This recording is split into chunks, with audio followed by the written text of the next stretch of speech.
SoHo India ink, or just India ink, is what I like to consider just one of those items that, I don't know, whether you're drawing or painting or whatever kind of art you're doing, India ink's a great item to have on hand. It's inexpensive, it's very versatile, and with SoHo, comes in a variety of sizes from wee to giant. If you have some giant, I don't know, Sumi type painting you're doing, or you want to divvy it out for a classroom, we got the size for you.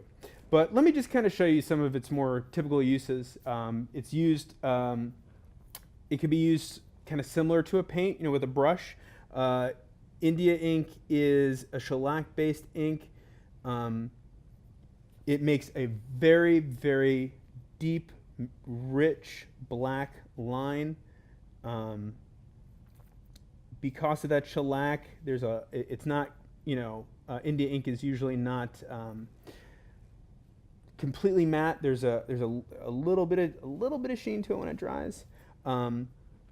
You can then go in, of course, and water it down and get some gray tones. And a little bit later, we'll look at some different artwork where that's been done. So I'm just kind of trying to show you how it kind of flows. So depending on how diluted or concentrated you use it will vary its appearance from deep rich black to all shades of in between that and water.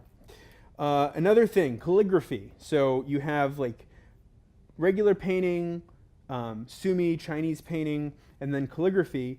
So here I've got a C-nib, using it with a dip pen to create lines. India ink generally doesn't work well in fountain pens because of the shellac. So dip pens more its speed. And then of course all the wonderful things that come in between. You can do your hatching, cross hatching,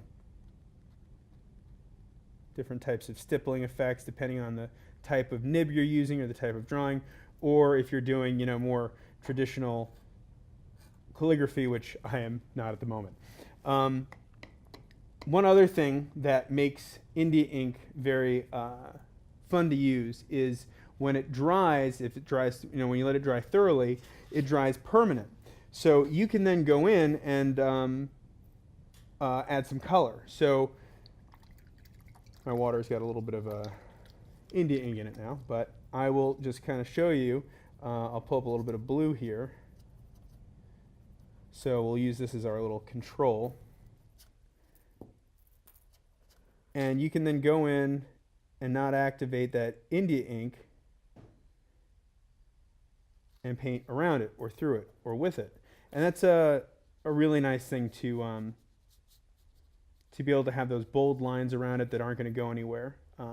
Makes it a very nice thing, because you don't want black going into your art, the black lines to bleed out.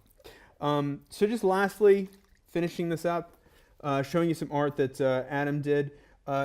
Whole spectrum of different art, whether it's filling in your pencil lines for something more illustrative comic book, with the deep black ink, looser kind of I guess it's still comic booky,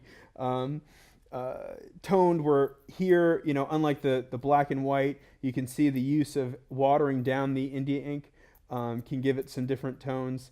And then very artistic illustrated zebra, and then of course we have some of Dan Nelson's calligraphy here that you can use with the dip pen. So there's a whole bag of tricks that go along with India ink, and because it's so inexpensive, it's just a great thing to keep in that art arsenal I like to talk about, because just grabbing a little bottle of it and having it on hand, you never know when it might come in handy or help you when the idea or creativity strikes you. So SoHo's India ink, give it a try.